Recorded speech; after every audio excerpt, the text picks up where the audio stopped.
할렐루야, 반갑습니다. 오늘 예배 자리에 오신 모든 여러분들을 사랑하고 축복합니다. 우리 다 같이 2020년 9월 첫째 주 주일 예배를 하나님 앞에 묵상 기도로 시작하도록 하겠습니다.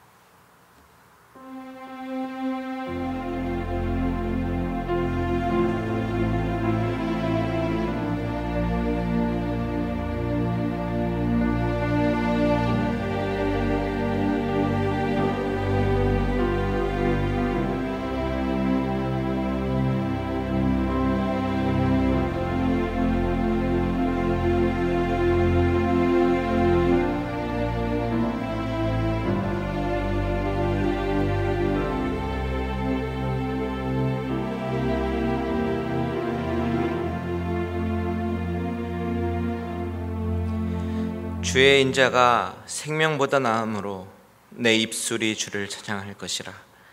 그러므로 내 평생에 주를 송축하며 주의 이름으로 내 손을 들리이다. 아멘. 하나님, 예배드림이 기쁨이 됩니다. 주께서 나에게 주신 은혜로 인해서 이 시간에 예배드릴 수 있게 하심에 감사드리고, 이 예배를 통해서 내가 하나님을 얼마나 사랑하는지 확인하는 시간을 주심에 감사를 드립니다. 오직 영광 받으시기에 합당하신 나의 아버지, 나의 하나님께 이 시간을 드리오니 우리의 정성된 예배를 받아 주시옵소서. 예수님의 이름으로 기도합니다. 아멘. 다 같이 자리에서 일어나셔서 찬송가 35장 큰 영화로우신 주 1절과 4절을 찬송하시겠습니다.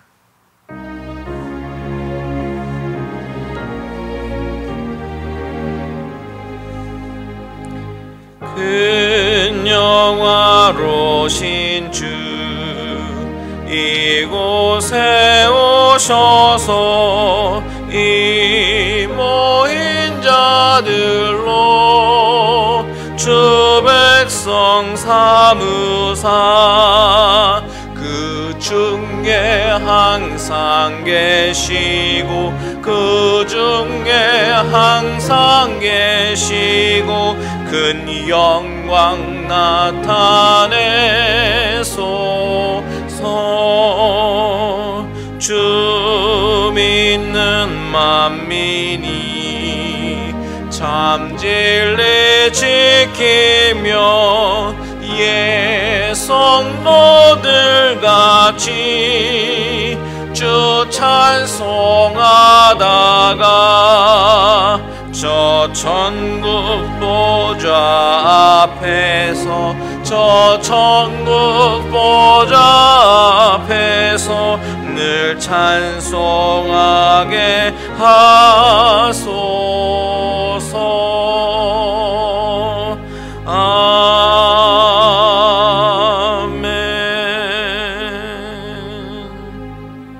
지금은 참회의 기도 시간입니다.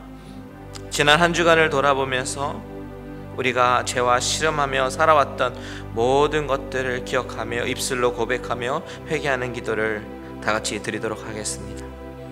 하나님 아버지 하나님 주님 앞에 감히 나아갈 수 없는 아버지 연약한 우리들입니다. 아버지 하나님 지난 일주일 동안 살아가면서 입술로 범죄하고 마음으로 죄를 지었습니다.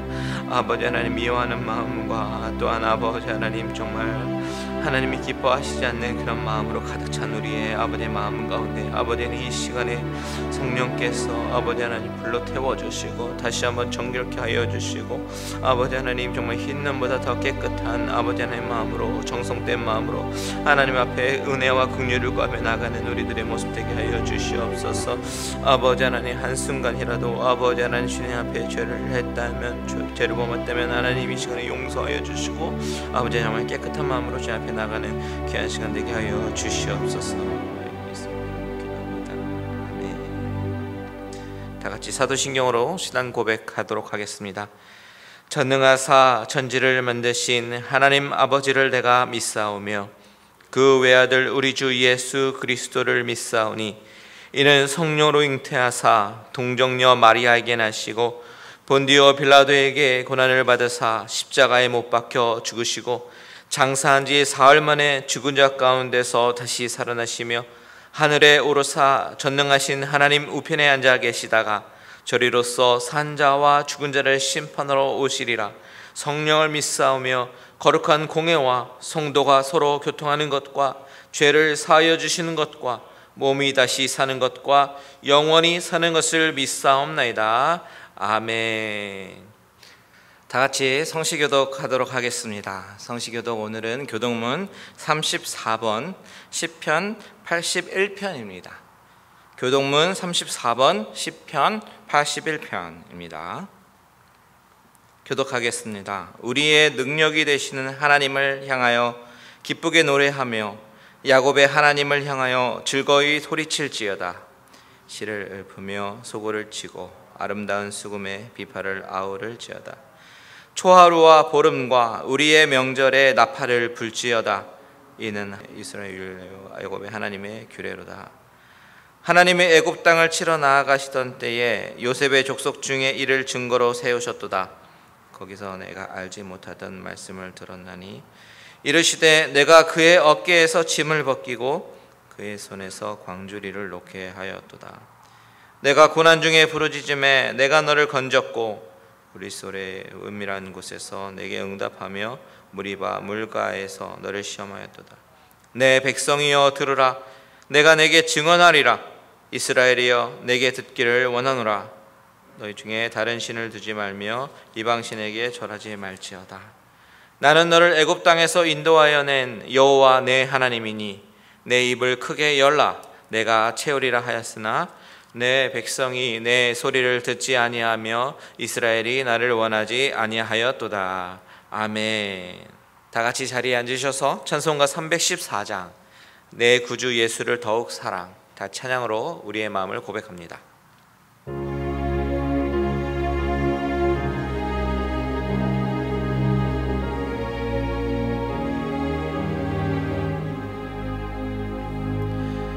내 구주 예수를 더욱 사랑,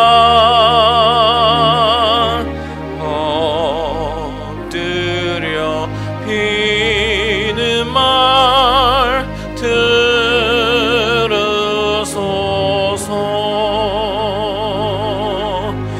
내 진정 소원이 내 구주 예수를 더욱 사랑, 더욱 사랑. 이전엔 세상 나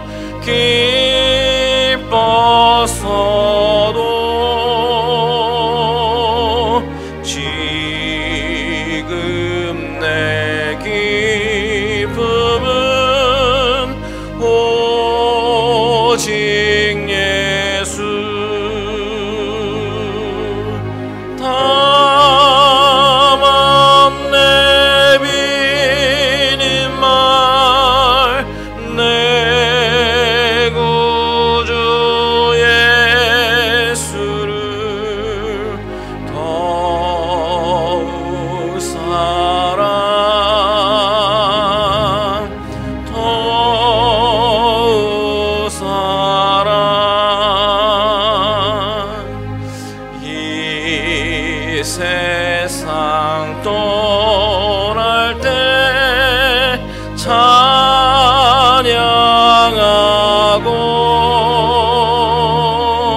숨 쉴 때 하는 말 이것일세.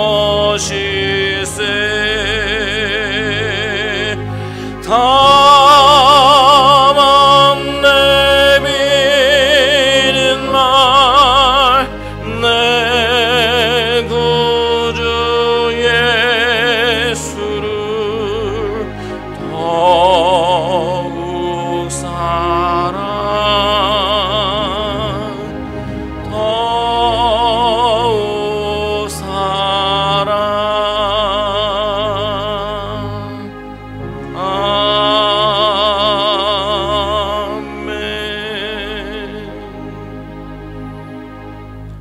같이 기도하시겠습니다.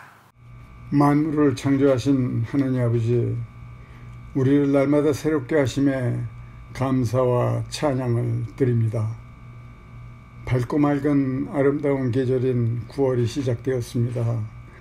가을의 하늘과 같이 넓고 높은 사랑의 마음으로 하나님을 찬미하게 하여 주시옵소서. 눈에 보이는 것들 모두가 새로운 마음을 갖게 하여 주시옵소서. 추수의 계절에 모든 열매가 익어가듯이 우리의 마음속에서도 주님을 향한 마음에 열매 맺게 하여 주시고, 한 해의 임무를 다 하고 떨어지는 아름다운 잎새처럼 각자의 빛을 발하게 하여 주시옵소서. 주님이 주신 사명으로 이웃과 주님을 더욱 사랑하며 감사와 사랑, 믿음의 열매를 맺게 하여 주시옵소서. 죄 중에 있는 지금 이 세상에서 하루속히 벗어나 이 어려운 질병과 공포로부터 자유함을 갖게 하여 주시옵소서. 오늘도 주님 전에 예배 드립니다. 이곳에 모인 우리들, 그리고 각 가정에서 드리는 영상 예배에서 우리 모두 은혜 받는 시간 되게 하여 주시옵소서. 주님, 우리에게 분별력 있는 삶을 살게 하시고 뜨거운 마음을 갖게 하시어 잠자던 믿음에서 속히 깨어나게 하여 주시옵소서. 자신을 내세우지 않고 겸손과 미덕으로 서로 양보하는 삶을 살게 하여 주시옵소서.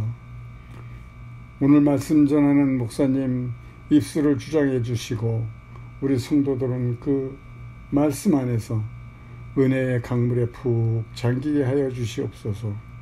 모든 말씀 감사드리오며 예수님 이름으로 기도합니다. 아멘.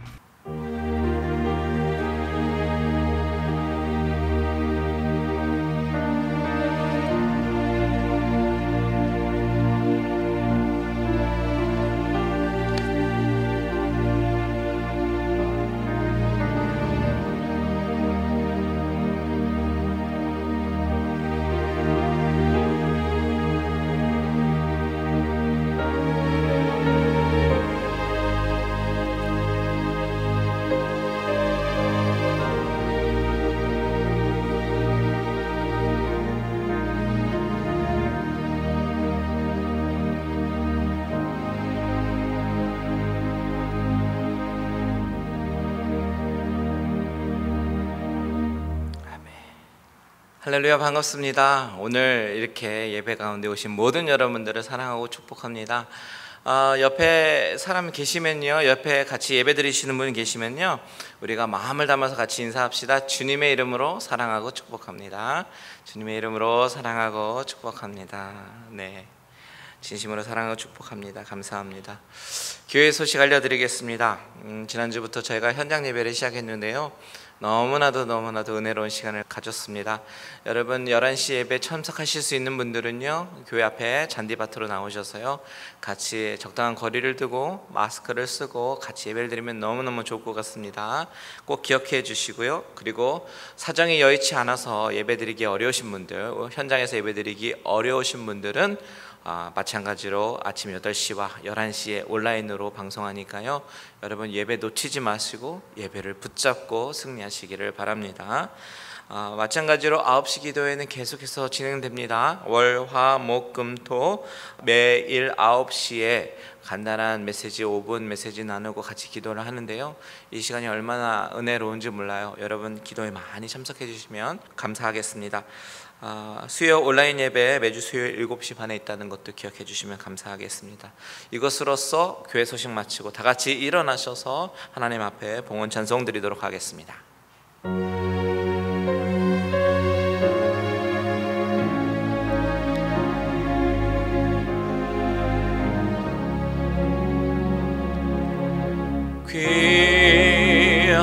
귀하신 주여 날 붙드사 주께로 날마다 더 가까이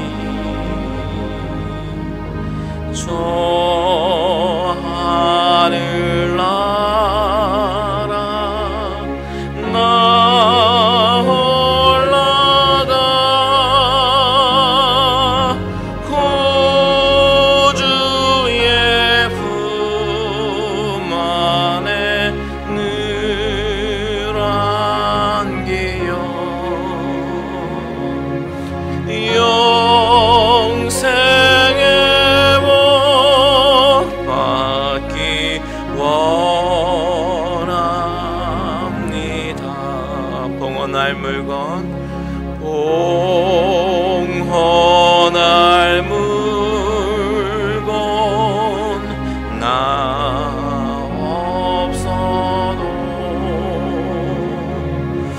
날마다 주께로 더 가까이 내 죄를 주께 다고하니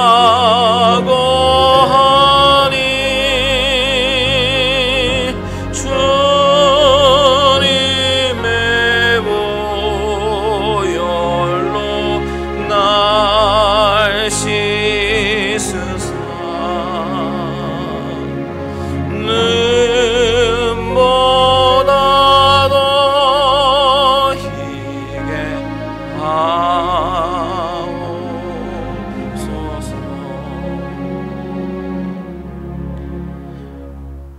하나님, 우리가 분명히 어려운 시간을 보내고 있지만 그 가운데서도 순간순간 은혜를 베풀어 주심을 감사를 드립니다. 전능하신 하나님 앞에 은혜와 긍휼을 구하며 나아가는 모든 심령들 가운데 우리 하나님께서 더 크신 은혜를 허락하여 주시고 더 크신 축복으로 내려 주시옵소서.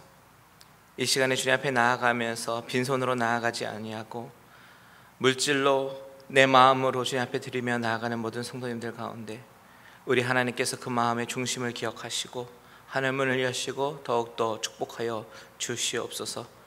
이 어려운 시간에 물질의 궁핍함으로 인해서 시험 들지 않게 하시고 오직 넉넉하게 부어주시는 그 하나님을 바라보며 그 하나님 앞에 의지하며 나아가고 소망을 주님께 두는 모든 자들 가운데 하나님께서 늘 보호하여 주시고 인도하여 주시고 위로하여 주실 줄 믿습니다. 이 시간에 이 예배를 통해서 주님과 다시 한번 만나는 시간 되기를 소원하며 살아계신 예수님의 이름으로 기도드립니다. 아멘. 다 같이 자리에 앉으셔서 하나님의 말씀을 듣도록 하겠습니다. 오늘은 특별히 첫째 주라 우리 원로 목사님이신 구본철 목사님께서 말씀을 전해 주실 텐데요. 오늘 주신 말씀은 고린도 후서 5장 8절에서 10절의 말씀입니다. 고린도 후서 5장 8절에서 10절의 말씀을 가지고 주를 기쁘시게 하는 자라는 제목으로 말씀해 주실 텐데요. 우리 다 같이 석절이니까 같이 한 목소리로 읽도록 하겠습니다. 같이 있습니다. 시작. 우리가 담대하여 원하는 바는 차라리 몸을 떠나 주와 함께 있는 그것이라. 그런즉 우리는 몸으로 있든지 떠나든지 주를 기쁘시게 하는 자가 되기를 힘쓰노라. 이는 우리가 다 반드시 그리스도의 심판대 앞에 나타나게 되어 각각 선악간에 그 몸으로 행한 것을 따라 받으려 함이라. 아멘. 주를 기쁘시게 하는 자라는 제목으로 우리 원로 목사님께서 말씀 전해 주실 때에 크신 은혜 받기를 소원합니다. 기도하겠습니다. 주님 감사합니다. 참으로 부족하고 연약한 저희를 부르시고 또 자녀 삼아 주시고 또 날마다 인도하여 주시니 감사합니다. 오늘도 전에 예배 드릴 수 있도록 허락하시고 예배를 통해서 우리를 향하신 주님의 뜻을 다시 한번 기억하는 그런 복된 시간이 되기를 원합니다. 이 시간 함께하여 주시옵소서. 예수님의 이름으로 기도합니다. 아멘. 이제 이 코로나 바이러스 얘기하는 것도 이제는 조금 식상할 때가 된 것 같아요. 우리 삶 가운데 끊임없이 우리를 잊지 못하게 하지만 여전히 우리가 겪어나가야 할 일이라고 생각합니다. 저는 지난 7월 한 달 동안 이제 한국에 다녀왔습니다. 제가 연초에 급히 들어오느라고 다 이렇게 펼쳐놓고 온 일들이 있어서 행정으로 처리할 것이 있고 해서 갔다 왔는데 LA 공항이 참 썰렁했습니다. 그냥 그 화려했던 면세점들이 거의 다 문을 닫은 것 같고요. 열려있는 게이트도 몇 개 없어서 컴컴한 그런 아주 그 90년대 초반에 그 소련에 갔을 때 그 공항 분위기가 느껴졌어요. 비행기도 원래 가려고 했던 낮 비행기를 타고 가려고 했는데 비행기가 캔슬 됐습니다. 워낙 승객이 적어서 그래서 밤 비행기를 탔는데 그나마도 사람이 별로 없어요. 그래서 이제 편하게 가기는 했지만 너무 쓸쓸하고 뭔가 좀 마음이 이렇게 답답했습니다. 이제는 저나 여러분이나 되게 이제 좀 익숙해지신 것 같아요. 뭐 마스크 쓰는 게 그렇게 어색하지도 않고 식당에 편히 못 가는 것도 자연스럽게 받아들이고 이제 집에서 식구들하고 음식을 나누고 교제하고 하는 것이 그렇게 자연스러운 일상이 된 것 같습니다. 저는 이 코로나 바이러스 사태로 말미암아서 뭐 본의 아니게 주어진 이 시간에 오히려 한편으로는 또 감사하고 있습니다. 그동안 읽지 못했던 책도 작정하고 좀 많이 읽고 있고 또 벼르던 또 책을 쓰는 일도 지금 하고 있어요. 근데 그 책 쓰는 일 중에 이제 제일 마지막으로 제가 좀 집중해서 쓰고 있는 것이 그리스도인으로 죽는다는 게 뭘까 하는 주제입니다. 그래서 오늘 제가 그동안 좀 고민 좀 하고 말씀으로 생각해 보았던 죽음에 대해서 오늘 함께 좀 나눠보려고 합니다. 사도 바울도 이 그 죽음에 관한 내용을 그의 서신서에서 여러 번 이야기합니다. 특히 오늘 우리가 5장 뒷부분을 중간 부분을 좀 읽었는데 그 앞부분에 사실은 5장 1절부터 오늘 읽은 10절 이 본문까지가 전부 죽음과 우리의 자세에 관한 내용이에요. 그런 내용을 함께 좀 나눠보려고 합니다. 먼저 그 1절 말씀 제가 한번 읽어드리겠습니다. 만일 땅에 있는 우리의 장막집이 무너지면 하나님께서 지으신 집, 곧 손으로 지은 것이 아니요 하늘에 있는 영원한 집이 우리에게 있는 줄 아나니 했습니다. 우리 그리스도인이 죽음에 대해서 가져야 될 첫 번째 그 자세를 말씀해 줍니다. 땅에 있는 장막집이 무너지면 우리 육신의 생명이 끝이 나면 하늘에 또 영원한 집이 있다라는 것입니다. 어쩌면 우리 육체는 우리 영혼이 들어가 살고 있는 집과 같다는 거예요. 장막이라는 표현을 통해서 임시, 거처, 오래 머물지 않는 곳, 이러한 육신의 장막집에 우리가 살고 있는데 하늘에 가면 영원한 집을 갖게 된다는 거예요. 그러니까 우리 영혼이 쉬운 얘기로 하면 이사 가는 것입니다. 이 땅에 있는 동안은 이 장막 같은 육체 안에 있지만 하늘나라에 가게 되면 영원한 집을 받게 된다는 거죠. 결국 무엇을 말씀합니까? 그 영원한 집에 대한 새 생명에 대한 확신이 있다면 겉사람, 이 육신의 장막을 벗는 거에 대해서 두려워하지 않을 수 있다는 거예요. 그러니까 우리 그리스도인의 죽음에 대한 첫 번째 자세는 두렵지 않다라는 것입니다. 죽음은 불편할 수 있어요. 그러나 두려워할 것은 아닙니다. 그리고 이런 생각이 어디에서 오는가? 이것이 우리가 그냥 우겨보는 것인가? 아니라는 거죠. 5절에 보면 곧 이것을 우리에게 이루게 하시고 보증으로 성령을 우리에게 주신 이는 하나님이시니라 그랬습니다. 그러니까 우리가 막연하게 바라고 우기는 게 아니고 하나님이 말씀하시고 성령께서 보증해 주신다라는 것입니다. 우리 예상하는 성도 여러분, 이러한 참 생명에 관한 지식이 공부해서 배워서 아는 게 아니라는 거예요. 이거는 성령께서 우리 안에 감동을 주시고 깨닫게 하신다는 것입니다. 그리고 이것이 하나님의 뜻, 그 진리이기 때문에 우리가 말씀을 믿음으로 내 것으로 만들고 그렇게 해서 얻게 된 이 지식은 생명에 이르는 지식이고 흔들리지 않는 그런 지식이 될 수 있는 것입니다. 장막은 누추합니다. 허름합니다. 그러나 그것 때문에 우리가 낙심하거나 낭망하지 않고 우리 믿는 사람은 장차 우리가 입게 될 영원한 집을 사모하고 생각하기 때문에 살아갈 수 있다라는 것이죠.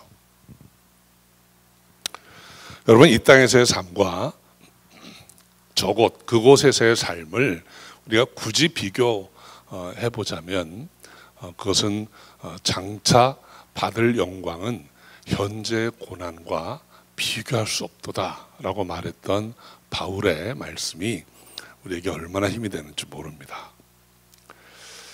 그 첫 번째 그리스도인의 죽음에 대한 자세는 영원한 집을 얻게 될 것이기 때문에 두렵지 않다라는 것입니다. 오늘 본문은 이제 두 번째 입장과 세 번째 입장을 얘기해 줍니다. 죽음에 대한 두 번째 입장, 그것은 우리는 죽음을 두려워하는 게 아니라 오히려 그 너머로 죽음을 기다릴 수 있게 된다는 거예요. 1세기적 상황에 보면 여러분 기독교에 대한 핍박이 아주 심했습니다. 그런데 사도 바울이 그 서신서에서 이렇게 표현합니다. 우리가 원하는 바는 차라리 몸을 떠나 주와 함께 거하는 그것이라고 했어요. 그러니까 우리는 그리스도인들은 죽음을 두려워하는 게 아니라 죽는 게 더 좋다는 거예요. 왜 그럴까요? 죽어야 겉옷을 벗고 육신의 장막을 벗고 영원한 집에 들어가기 때문에 우리가 고대하고 사모했던 일이 죽으면 일어나니까, 실현되니까 우리가 차라리 그걸 바라고 원한다라고 말씀하고 있는 것입니다. 땅에 있는 우리 장막집이 무너지면 하나님께서 지으신 집, 곧 손으로 지은 것이 아니요 하늘에 있는 영원한 집이 우리에게 있는 줄을 믿기 때문에 우리는 소망하고 바란다라는 것입니다. 여기까지 이 정도 신앙을 고백하게 되면 핍박자들은 더 이상 할 말을 잃게 됩니다. 여러분, 이 세상에서도 제일 무서운 사람이 어떤 사람입니까? 싸울 때 나 죽여 하는 사람이 제일 무서운 거예요. 왜냐하면 우리가 모든 힘과 모든 겁박하는 것들이 너 죽여라는 건데, 죽여라 이렇게 하고 나오면 그다음부터 할 말이 없습니다. 못 이깁니다. 그 사람은 죽인다고 이기는 게 아니에요. 우리 그리스도인들이 우리를 공격하는 사탄에 대해서 죽으면 죽으리라 하고 나가면 아무도 감당을 못해요. 그래서 히브리서 11장에 보면 믿음의 선진들이 나오지 않습니까? 그들은 이 땅에서 생명 얻을 것을 구차히 구하지 않고 담대함으로 마주쳤습니다. 어떻게 그럴 수 있었을까요? 그냥 담대하기 때문에 그런가요? 소망이 있기 때문입니다.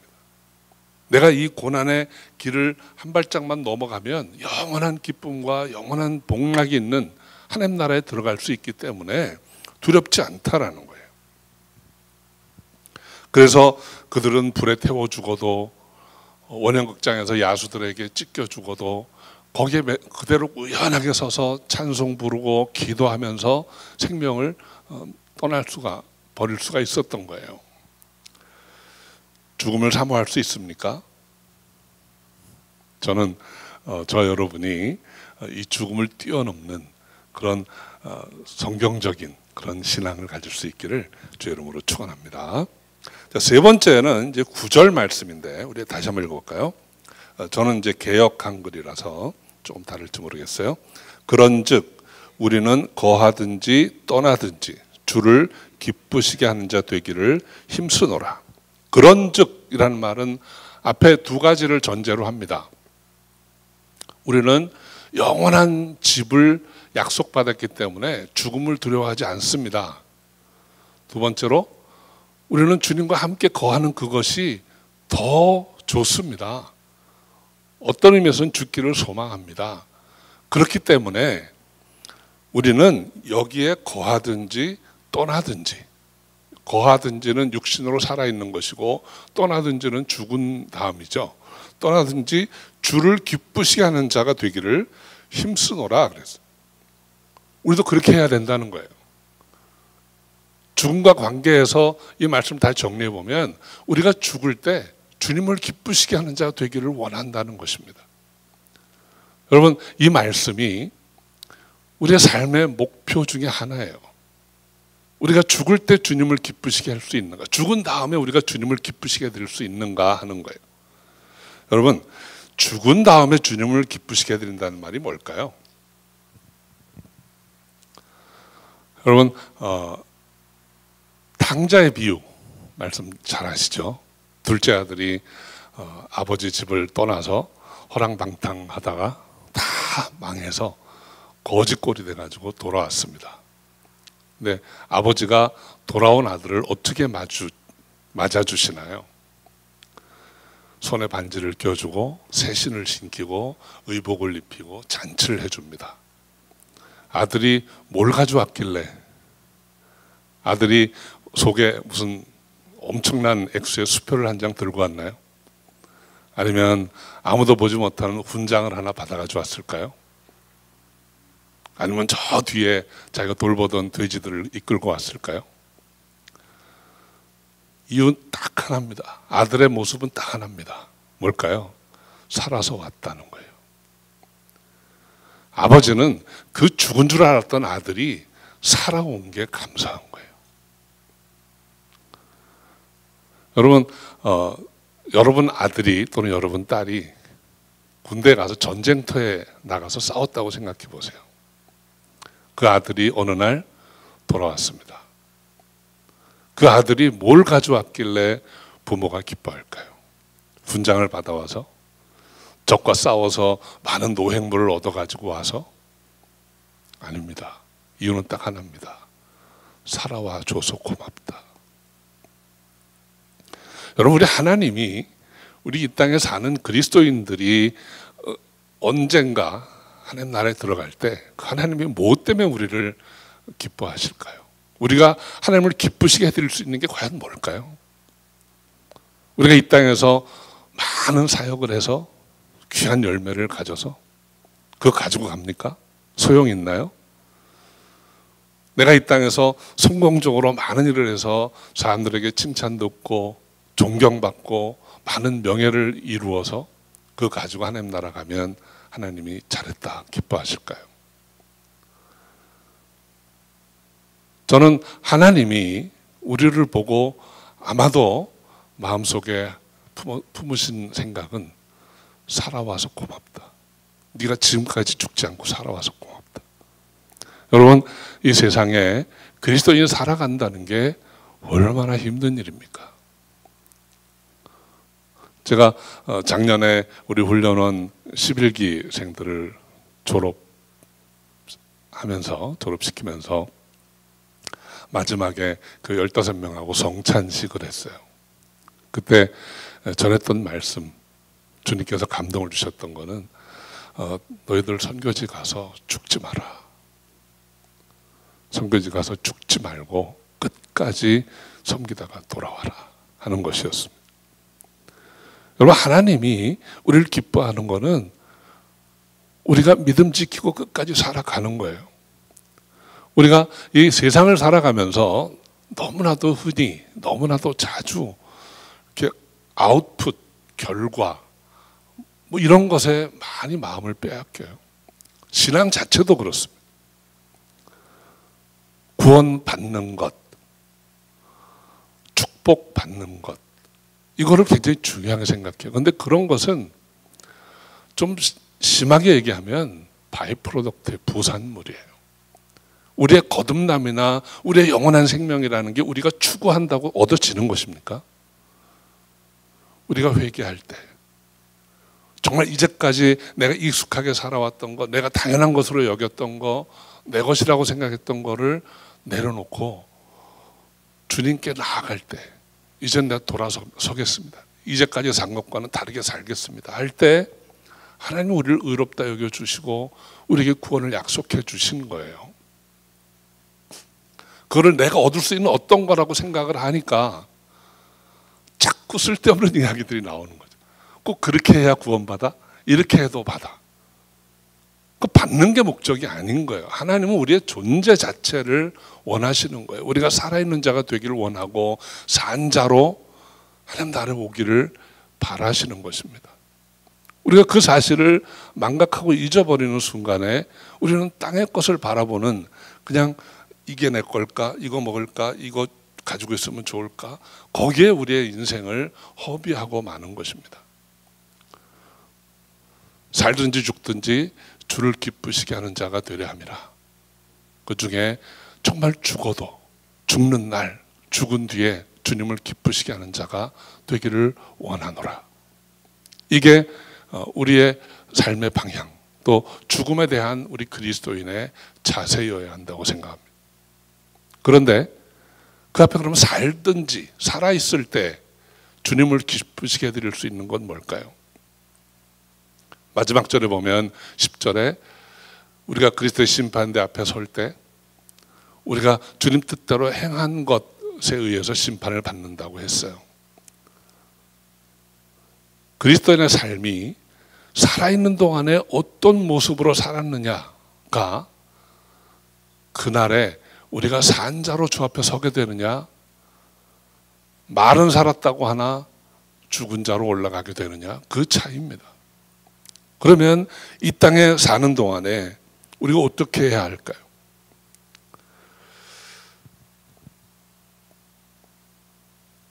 모든 것이 나 중심, 나의, 내 것에서부터 주님 중심, 주님의 것, 하나님의 것으로 바뀌어 나가야 합니다.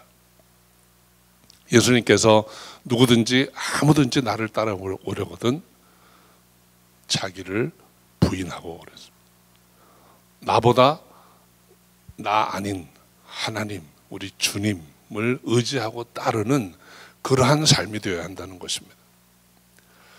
히브리서 11장에 나오는 그 앞부분의 많은 믿음의 선진들은 믿음으로 자기를 부인한 사람들의 이야기예요. 아브라함은 자기 본토 친척 아비를 다 버렸습니다. 부인했습니다. 마지막에는 하나님 말씀 듣고 생명과 같았던 이삭도 포기했습니다. 자기를 부인한 자의 모습이에요. 모세도 믿음으로 바로의 공주의 아들이라 칭함받기를 거절하고 떠났습니다. 많은 믿음의 선진들이 나를 부인하고 나를 부르신 하나님을 쫓아 떠났다라는 것이죠. 그렇게 한 것이 그날에 하나님 앞에서 심판받을 때 내가 어떤 모습으로 서게 될 것이냐를 생각했기 때문입니다. 우리 상성도 여러분, 구약 성경은 정말 우리에게 중요한 교훈을 줍니다. 그 모든 것이 하나님의 은혜라는 거예요. 은혜라는 말이 우리가 신약 성경에는 사실 여러 번 나옵니다. 근데 구약 성경에 은혜라는 말이 그렇게 많이 나오지 않아요. 그런데 실제 일어난 일들을 보면 전부가 하나님의 은혜예요. 하나님께서 거저 주신 선물이에요. 그게 아니면 있을 수 없는 일들입니다. 그들이 홍해를 건넌 것도 하나님의 은혜입니다.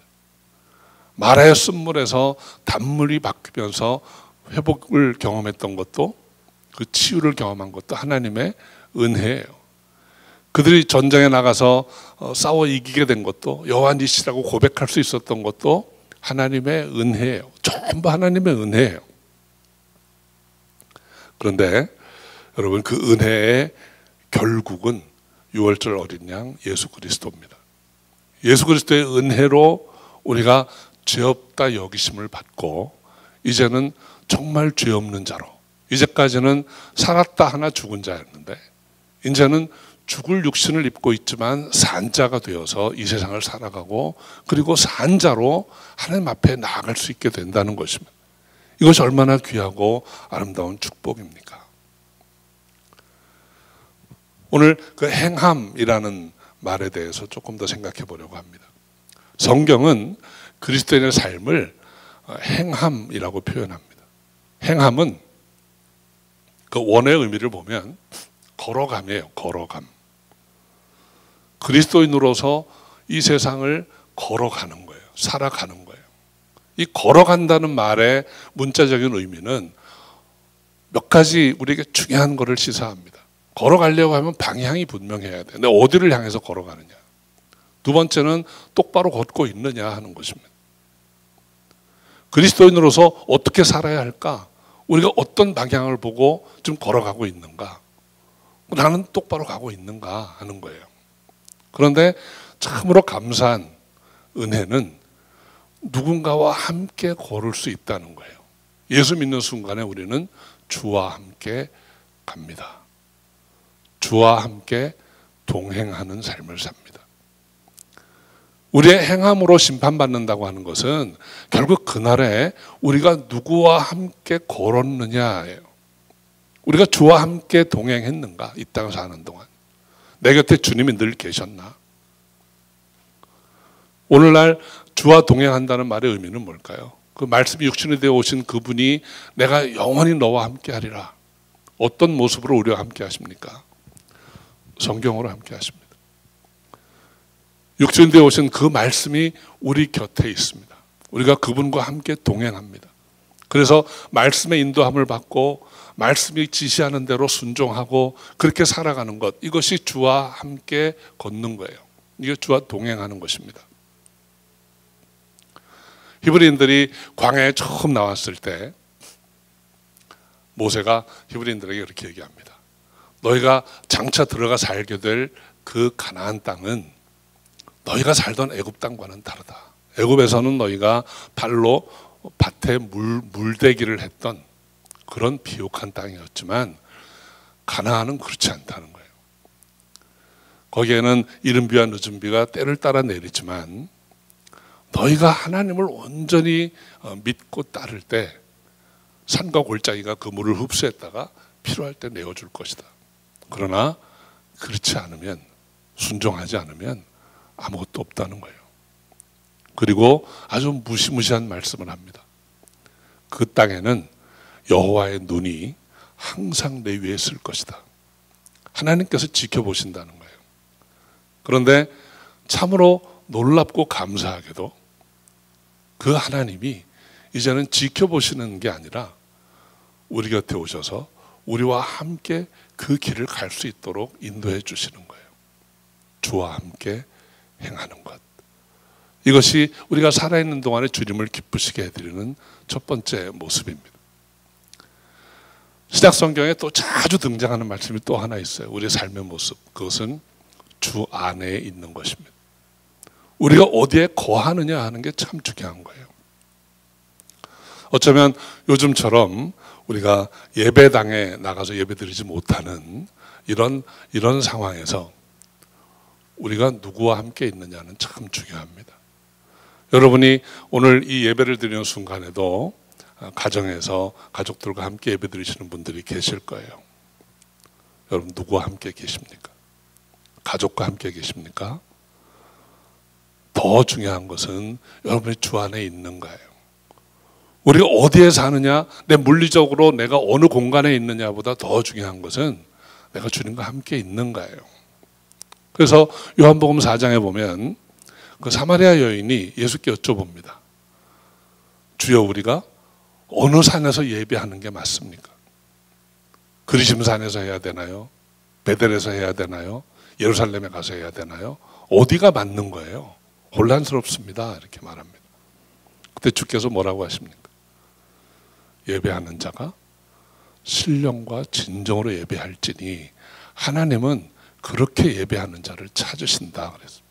우리가 주 안에 있는가? 내가 어디에서 지금 무슨 일을 하고 있건 내가 주 안에 있는가? 이게 중요한 것입니다. 주님과 함께하는 주님 안에 있는, 전치사 두 개를 하면 with Christ, in Christ. 이게 우리 그리스도인의 삶의 모습이에요. 하나님의 은혜로 우리가 늘 말씀을 곁에 두고 그 말씀을 사모하고 말씀 의지해서 살아갈 수 있기를 소원합니다. 우리가 그리스도 안에 있다는 말씀은 구체적으로 무엇일까요? 주께서 너희가 내 안에 내가 너희 안에 있으면 하고 그게 말씀이라고 했어요. 그런데 여러분 그 말씀이 성령으로 말미암아 우리 안에서 역사하게 되는 것입니다. 물리적으로 in Christ 또는 Christ in me, 주께서 내 안에 계시다라는 말씀은 주께서 성령으로 우리 안에 계신 거예요. 내가 늘 성령 충만한 가운데 성령 인도하심을 따르고 있느냐 하는 것이 중요한 것입니다.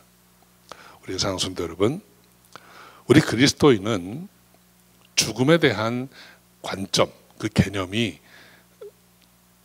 다른 사람들과 다른 사람들입니다. 우리는 죽음을 하나님 나라 영원한 집을 갖게 되는 그 계기로 봅니다. 그래서 죽음은 더 이상 두렵지 않아요. 두 번째로, 할 수 있으면 빨리 가는 게 좋습니다. 어쩌면 남아있는 게 더 힘든 일인지도 몰라요. 그래서 저는 그 제자들을 생각할 때마다 사도 요한이 참 힘들었겠다 생각합니다. 그 다른 제자들은 전부 60년대 초중반에 다 주님 곁에 갔어요. 근데 그는 1세기 말까지 살아남았습니다. 아우 다행이야 그랬을까요? 주님, 내가 아마 혼자 있는 시간에 그런 푸념도 많이 했을 거예요. 저는 뭐가 부족하죠? 나는 왜 여기 계속 이렇게 있어야 되죠?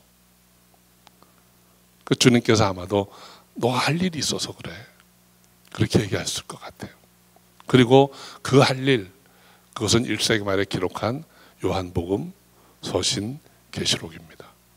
아마 그 일하고 기쁜 마음으로 갔을 거예요.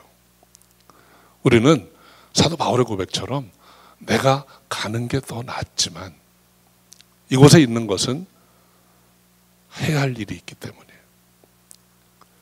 세 번째로, 우리가 죽음에 대해서 생각해야 될 거는 정말 내가 죽은 그때 내가 죽음 자체를 두려워하고 언제 죽느냐 생각하는 게 아니라 내가 죽는 그때 우리 하나님을 기쁘시게 드릴 수 있나, 내가 정말 그날에 산 자로, 생명 있는 자로 하나님 앞에 설 것인가 하는 것을 더 생각해야 된다는 것입니다. 그리고 그날에 내가 하나님 앞에 산 자로 서려면 이 땅에서 내가 살아있는 동안에 주님을 기쁘시게 하는 삶을 살아야 해요. 그것이 주님과 함께 행하는 것, 그리고 주님 안에 거하는 것입니다. 어쩌면 이 코로나 바이러스 사태 때문에 우리는 조금 더 심각하게 우리 안을 들여다보고 우리의 삶과 신앙을 좀 생각하고 숙고할 수 있는 기회를 갖는 것 같습니다. 저는 이 기간 동안에 언제 이것이 끝나고 언제 또 옛날처럼 돌아갈지는 모르겠어요. 어쩌면 돌아가도 제한적으로 돌아갈 수 있고, 또 돌아간다 해도 또다시 이런 일이 생기지 말라는 보장은 없습니다. 중요한 것은 이 기회에 우리가 다시 한번 우리를 돌아보고, 짧든지 길든지 우리가 지금 이곳에 코로나를 이겨내고 살든지, 때로는 우리 주위에 우리 가족들 중에 누군가가 여기에 걸려서 또 힘들어 하든지, 그 겉사람과 관계없이 우리가 그리스도와 함께 있는가, 그리스도 안에 거하는가, 내가 지금 가도 산자로 올라가서 하나님을 기쁘시게 드릴 수 있는가, 이것을 더 생각해야 하는 것이 아닌가, 이런 생각을 해봅니다. 우리 사랑하는 성도 여러분, 우리는 언젠가 다 주님 앞에 섭니다. 그때 살아있는 자로, 생명 있는 자로 주님 앞에 서게 될 수 있기를 소망합니다. 오늘 다시 한번 우리 9절 말씀 제가 읽어드리고, 이 말씀 마음에 품으시고 기도하는 시간 가지면 좋을 것 같아요. 그런즉 우리는 거하든지 떠나든지 주를 기쁘시게 하는 자 되기를 힘쓰노라. 주를 기쁘시게 하는 자, 산자로 주님 앞에 서게 될 수 있는 저와 여러분 다 되시기를 주의 이름으로 축원합니다. 기도하겠습니다. 아버지 하나님, 늘 주님 앞에 나아가 무릎 꿇지만 부족하고 연약한 것 때문에 힘들고 어려울 때가 있습니다. 세상을 바라보면 두렵기도 하고 염려가 되기도 합니다. 그러나 하나님께서 우리를 택하시고 부르시고 생명 주셨기에 이제 우리가 주신 생명 꼭 붙들고 산자로 주 앞에 서기 원합니다. 그래서 그날에 주님을 기쁘시게 하는 자 되기를 원합니다. 이 땅에 사는 동안 주님을 기쁘시게 되는 자 되기 원합니다. 주님과 동행하며 주 안에 거하기를 소원합니다. 인도하여 주옵소서. 함께 할 줄 믿사옵고 예수님의 이름으로 기도합니다. 아멘. 주신 말씀 너무 감사합니다. 이 시간에 그 말씀을 마음속에 새기며 다짐하며 나아가길 원하는데요, 먼저 우리가 찬양으로 하나님 앞에 기쁨으로 고백하면서 다시 같이 기도하며 다짐하며 나아가길 소원합니다. 나주님의 기쁨 되기 원하네. 다 같이 찬양하도록 하겠습니다.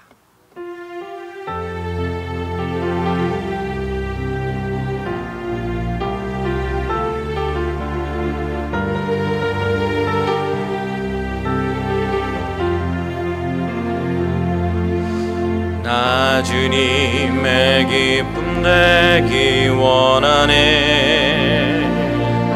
내 마음을 새롭게 하소서. 새 부대가 되게 하여 주사 주님의 빛 비추게 하소서. 내가 원하는 한가지 주님의 기쁨이 되는 것, 내가 원하는 한가지 주님의 기쁨이 되는 것. 겸손히 내 마음 드립니다. 겸손히 내 마음 드립니다. 나의 모든 것 받으소서. 나의 맘 깨끗게 씻어주사 주의 길로 행하게. 우리 다같이 전심으로 고백합니다. 내가 원하는 한가 주님의 기쁨이 되기 원합니다. 주님의 기쁨이 되는 것, 내가 원하는 한 가지 주님의 기쁨이 돼. 다시 한번 고백합니다. 내가 원하는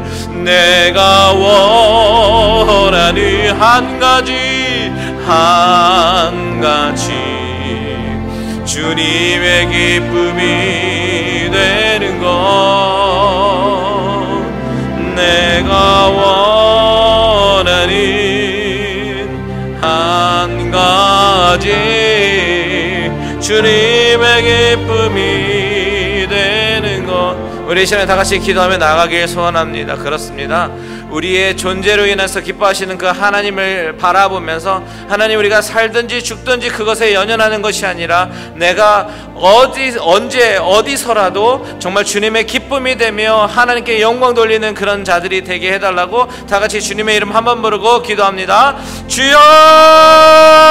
하나님 아버지 감사합니다. 그동안 아버지 우리의 육신적인 생각은 아버지 어떻게 하면 살 것인가에 더욱더 아버지 초점을 맞추고 살아왔던 우리들이지만 아버지 하나님, 다시 한번 오늘의 말씀을 통해서 아버지 하나님 정말 살고 죽는 것이 아버지 우리에게 그 의미가 중요한 것이 아니라 아버지 하나님, 나의 존재로 인해서 어떻게 하나님 앞에 더욱더 영광이 될 것인가, 기쁨이 될 것인가, 아버지 하나님 어떻게 하면 주어진 삶 가운데 기쁘게 살 것인가를 아버지 하나님 더욱더 신경 쓰며 아버지 나아갈 수 있도록 아버지 하나님, 하나님께서 우리에게 말씀을 주신 줄 믿사오니 아버지 하나님, 우리가 우리 자신을 되돌아보게 하시고 내 생각이 요즘에 아버지 하나님 어디로 향해져 있는지 다시 한번 점검하게 하시고 아버지 하나님, 하나님이 원하시는 대로, 하나님이 원하시는 방향대로 다시 한번 신앙의 아버지 하나님 노선들을 다시 한번 재정비하며 아버지 하나님 내 자신을 돌아보며 나아가는 귀한 시간 되게 하여 주시옵소서. 하나님이 원하시는 삶, 하나님이 아버지 하나님 인도하시는 삶을 아버지 하나님 인도하며 아버지 하나님 의지하며 나아갈 수 있는 우리들 되게 하여 주시고, 하나님 아버지 하나님, 우리가 아버지 존재하는 목적이 아버지 하나님 다른 것이 아니냐, 세상의 염려 근심 모두 내려놓고 하나님 앞에 온전히 초점 맞추고 나아가는 우리들 되어줄 수 있도록 주님 인도하여 주시옵소서.